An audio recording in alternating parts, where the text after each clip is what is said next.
Hi guys, good afternoon. Hi. It's cold and snowy. The cows are mad. They want to move. So today we're doing a big move. I will show you guys, but we're moving from our side of the road across the road to our neighbors.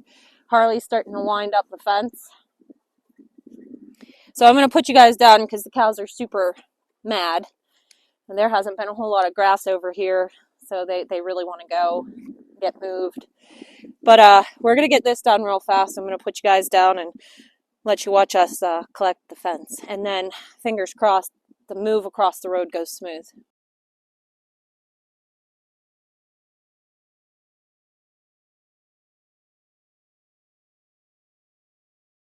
Whew.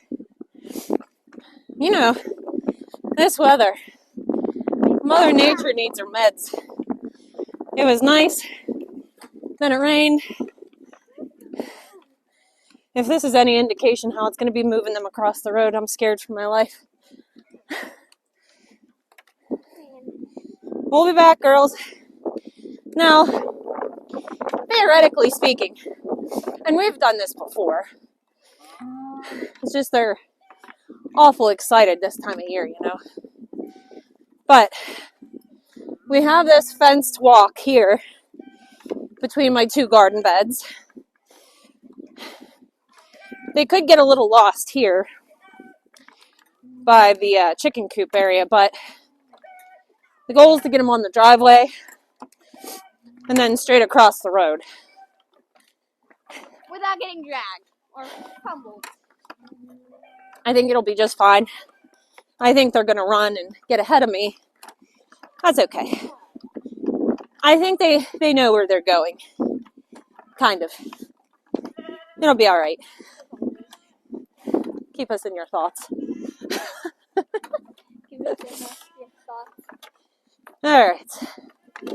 So I'm going to set you guys up here. Hopefully you won't blow over. I'm going to set you here.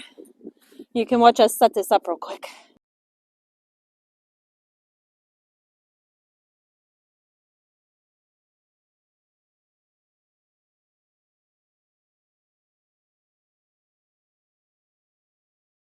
Come on. Easy. Come on. Come on. Come on. Come on. Easy. Don't run me over. Come on. Come on. Hey. Come on, cows. Come on. Don't run me. Hey. Stop. Coming your way, Kay. Just watch them. Come on. Down the road. Come on. Come on. Come on. Come on, Mr. T. Come on. Come on, get going. Come on. Go on. Attaboys. Tony, no. Come on. Follow.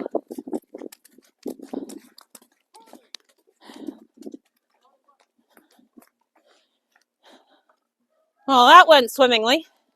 All right, sorry if that was a little bouncy. It actually went really well. Tony and Rebel stopped to eat some grass up here.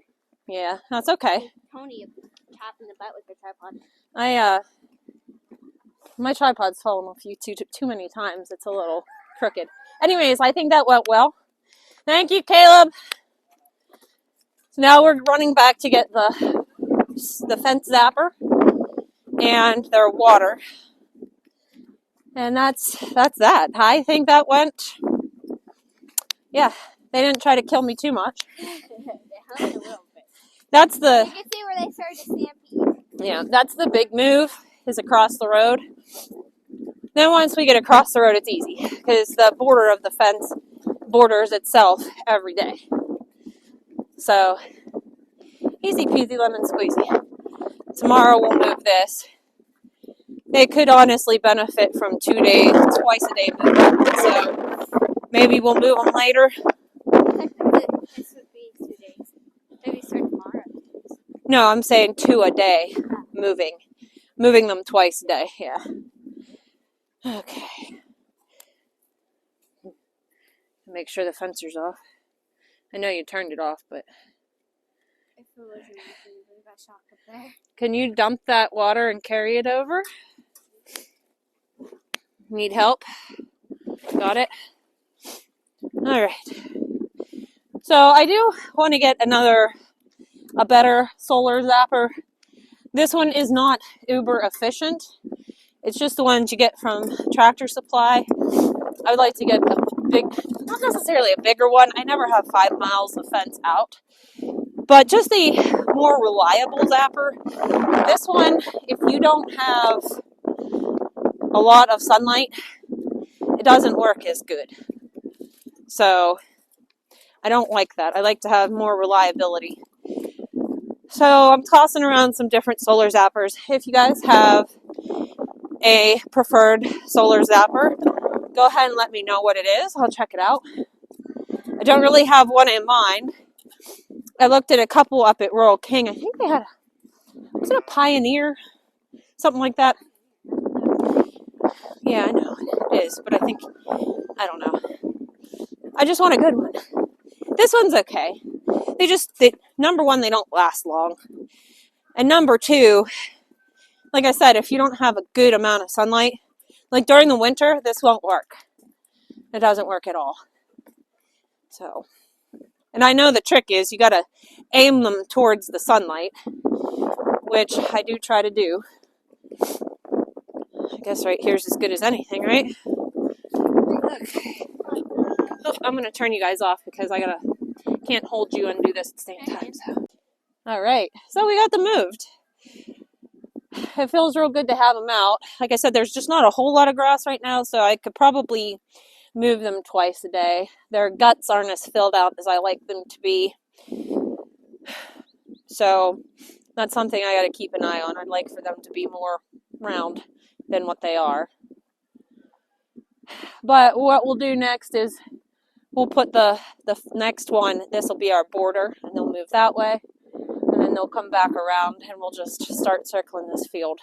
There's a decent amount of stockpile here, so that's good. I'm going to keep an eye on this, and around dinner time, if it looks like they've mowed it down, I'm going to go ahead and move them again. So I'll let you know tomorrow if we did that. But yeah, they're out in their summer area. And they sure are going to be thankful for it. So this is the area that we are fortunate to have allotted for us to be able to use. It's our neighbor's farm. This was part of my grandparents' farm. And we're going to try our best to get rid of some of the rose bushes around the trees this year.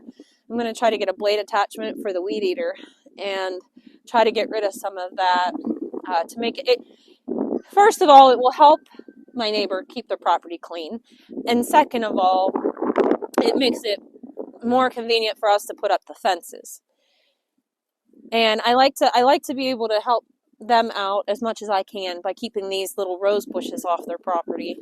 You know, they're generous enough to let us graze here, so that's what I can do for them is give back and make sure I keep the property as neat and tidy and weed free as possible. So, you know, when somebody is good enough to, come on Harley, we can go.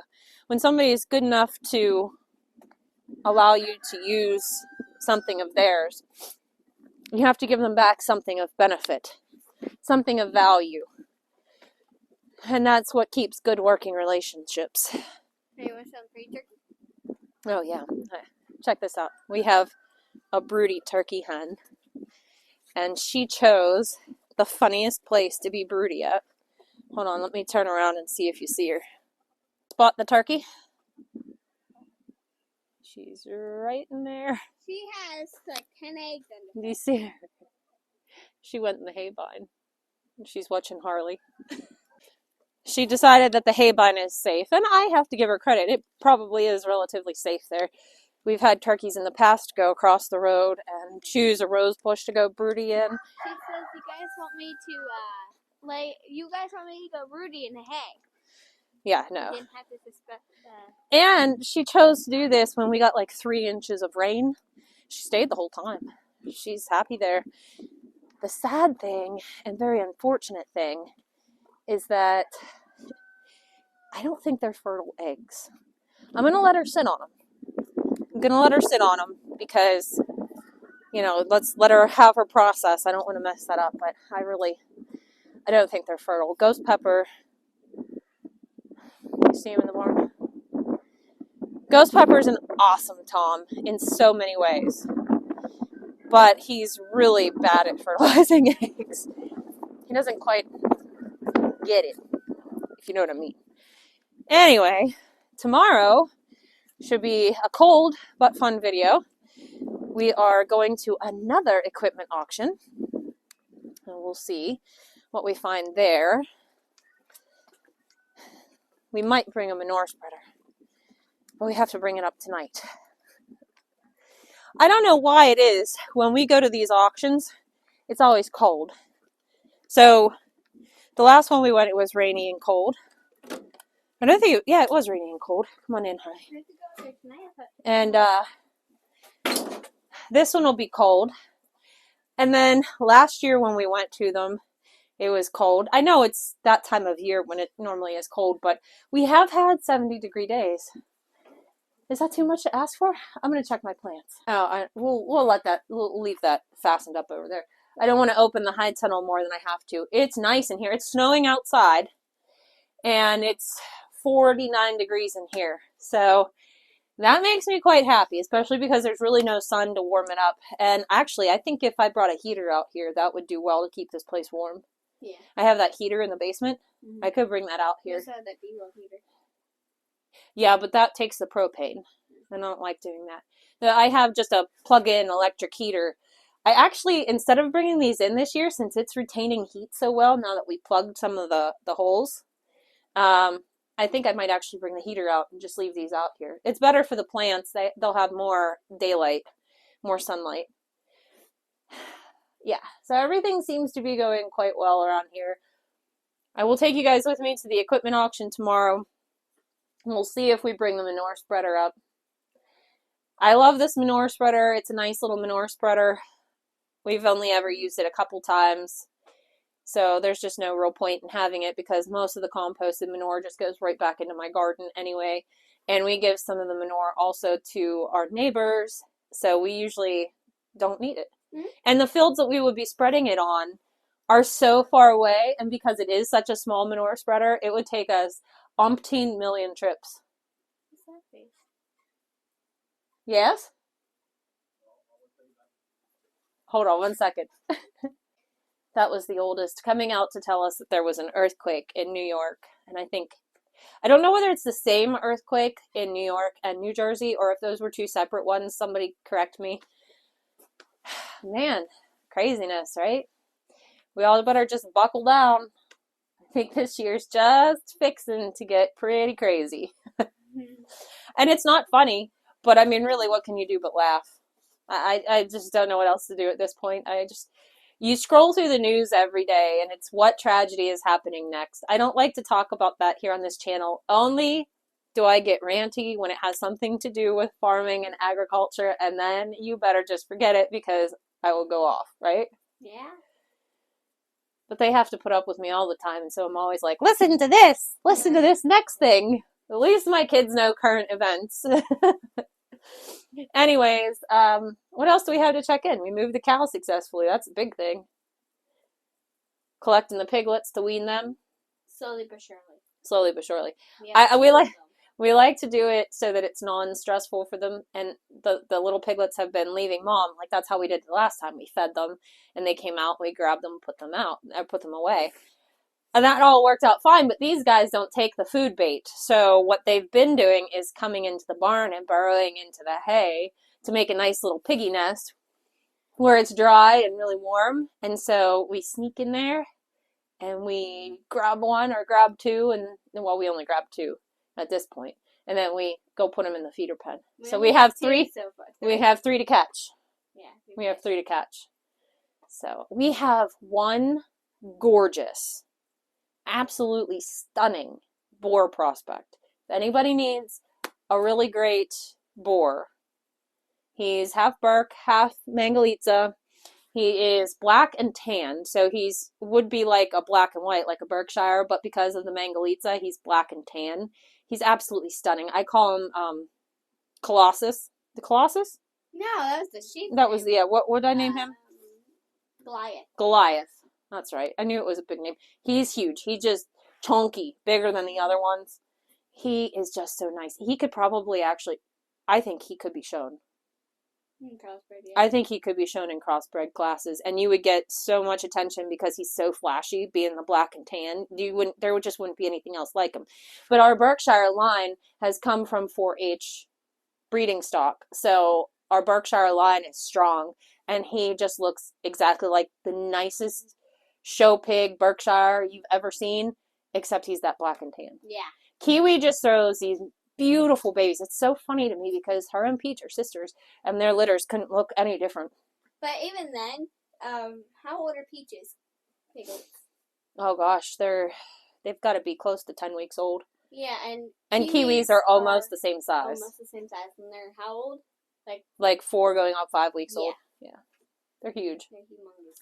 But weaning those is another step towards summer because that means the girls can go out into the woods. And then what we'll do to train the piglets to an electric fence is we'll put electric on the inside of the pen that they're in, just a little bit in from the walls, and then we'll heat that with the electric, and it'll teach them in there that, oh my gosh, that line means no. And then when we put them out in the fence, then they'll know that a hot fence is a hot fence, and they stay away from it. Pigs are super, super smart, and they're really easy to train to electric fence. But the trick with pigs is your fence has to hit hard. It only takes once for them to get hit, and they'll know. But if it doesn't hit hard enough, then they just won't care. Tank. They'll just disregard it. They'll go right under it, go right through it. We've had netting before, that Premier 1 net. And I like the Premier 1 net. I really do. But we got it for the pigs, and whether it was my fence charger that I had or just the net itself, but so much of the current dissipates through that amount of wire, and it just didn't hit hard enough, and those piglets would literally pick it up and go straight under it, and they just couldn't care less. Or they'll go through it. Mm-hmm. Same thing with chickens. I like nothing shy of 7,000 for pigs. Anything less isn't going to really do the trick. They're just going to laugh at it and go right through because their hide is super, super thick. So, anyways, I've rambled enough. We got the cows moved across the road. That's a big deal. Almost got ran over in Copenhagen. It's fine. They listen. Mocha was coming head first. I said, hey. And she went, oh, I'll stop. I'm lucky I have good cows. They knew where they were going. I'm lucky I have good cows. All right, guys. That's going to do it for today. I hope you have a great day, and we will see you in the next one. Bye. Bye.